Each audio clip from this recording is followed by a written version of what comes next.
You are secretly sabotaging your entire financial future every time you open a shopping app just because you had a bad day at work. Most people think they have a money problem, but what they actually have is a feeling problem that they are trying to fix with a credit card. In the next few minutes, I'm going to show you exactly how to stop the cycle of buying things you don't need with money you don't have to impress people you don't even like.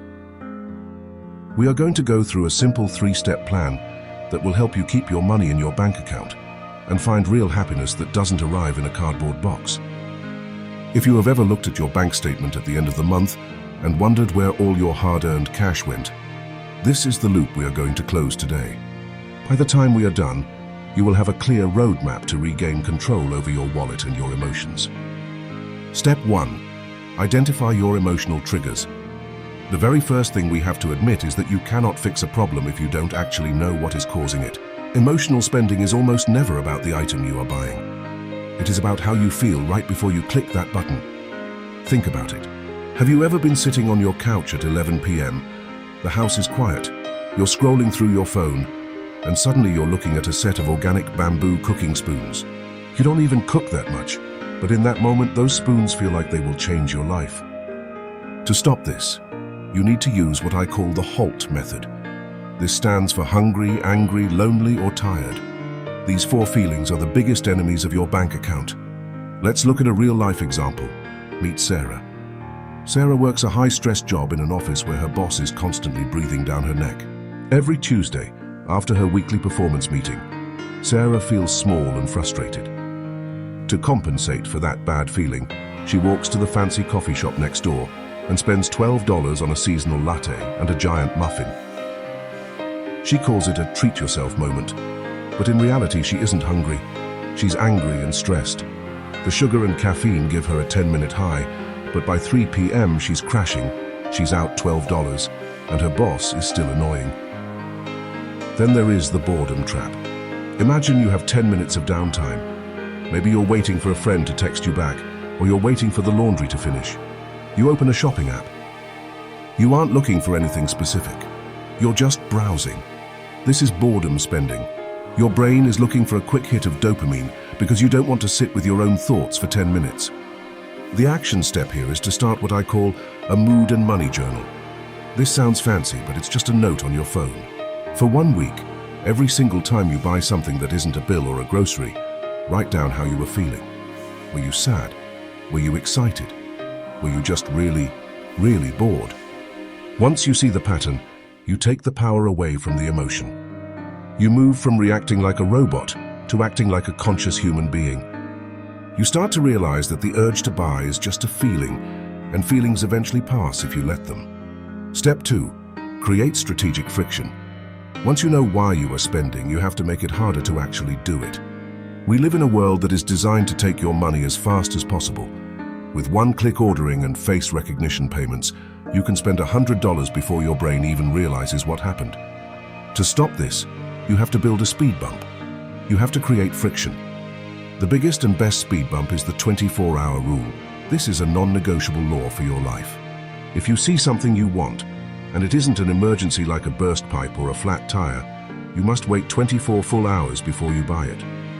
Most emotional urges are like a fire. They burn hot and fast, but they burn out quickly.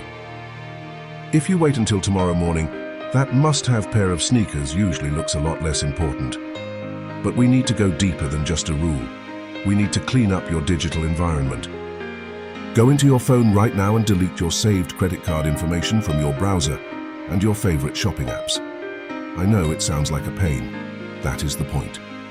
If you have to walk across the room, find your wallet, pull out the card and type in 16 digits, you are giving your logical brain a chance to wake up. You are forcing yourself to ask, do I actually want this, or am I just looking for a distraction? Let's talk about the social media trap. You're scrolling through Instagram or TikTok, and you see an influencer doing a haul.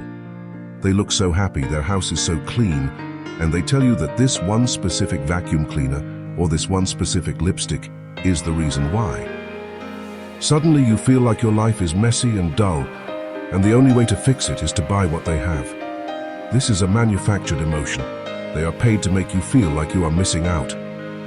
To fight this, use the abandoned cart strategy. If you feel that hot urge to buy, go ahead and add it to the cart. Go through all the steps, but when you get to the final place order button, close the tab. Leave it there. Usually, the act of shopping and choosing gives you enough of a dopamine hit to satisfy the itch without you actually losing the money. One of my favorite ways to look at spending is the cost per hour calculation.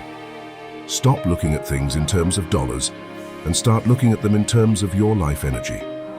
Let's say you make $20 an hour after taxes. You see a new jacket for $100. Don't think of it as $100. Think of it as 5 hours of your life. You have to sit at your desk, deal with your emails, and put up with your commute for 5 whole hours just to own that jacket. Is that jacket worth 5 hours of your finite time on this earth? Usually the answer is no. Instead of a shopping cart, start a want list. If you see something you desire, put it on the list with the date. Tell yourself that if you still want it in 30 days, you can consider it. What you will find is that 90% of the stuff on that list gets crossed off because a month later, you can't even remember why you wanted it in the first place. This protects your big goals, like that dream vacation or finally buying a house, from being eaten alive by small, silly purchases. Step 3. Replace the habit with free dopamine. Here is the hard truth. You cannot just stop a habit. Your brain has a hole that it's trying to fill with shopping. If you just take away the shopping and put nothing in its place, you will feel empty and miserable, and eventually you will go on a massive spending binge. You have to replace the bad habit with a good one that gives you the same feel-good chemicals for free. I want you to create a free dopamine menu. This is a list of things you can do that make you feel happy, relaxed, or accomplished, but cost $0. For example, think about the difference between scrolling through a shopping app for 15 minutes and taking a 15-minute walk outside. When you scroll, you usually end up feeling more anxious because you're looking at things you don't have. When you walk, your body moves, you see the sun, and your brain clears up. One costs you $50 in random stuff, the other costs you nothing and actually makes you healthier. Another great replacement is what I call physical decluttering. When you feel the urge to buy something new, go and organize a closet or a drawer you haven't looked at in a while. 2 things happen when you do this. First, you get a sense of control and accomplishment, which kills the stressed or bored feeling. Second, you almost always find things you forgot you owned. It's like shopping in your own house. You find that shirt you loved 3 years ago, or a gadget you never used. It reminds you that you already have enough. We also spend because we feel lonely. Sometimes buying something feels like a way to connect with the world. Instead of seeking connection through a transaction, call a friend. Send a text to someone you haven't talked to in a while. Play a game. Real human connection provides a much bigger and longer-lasting mood boost than a delivery driver ever could. You can also try a 2-minute breathing exercise. When the urge to buy hits, it feels like a physical tension in your chest. If you sit still and just breathe deeply for 2 minutes, that tension starts to fade. You realize that you are okay exactly as you are. You don't need a new gadget to be a complete person. The biggest shift here is a mindset shift. We have been trained to think that self-care means buying a bath bomb or a new pair of leggings. But that's not self-care. That's consumerism. Real self-care is financial security. Real self-care is knowing that if your car breaks down, you have the money in the bank to fix it without a panic attack. Real self-care is the peace of mind that comes from not being in debt. When you start to view a growing savings account as the ultimate treat, your whole life changes. Stopping emotional spending isn't about being perfect. You are going to have days where you slip up. You're going to have days where everything goes wrong, and you find yourself ordering a pizza and 3 new books before you even realize what's happening. When that happens, don't beat yourself up. Shame only leads to more emotional spending. Just acknowledge it, look at what triggered you, and start fresh the next day. Remember the 3 steps. Identify your triggers using the HALT method. Create strategic friction by using the 24-hour rule and deleting your card info. And finally, replace the habit with free dopamine activities like walking or organizing. Every time you choose not to spend money emotionally, you are voting for your future self.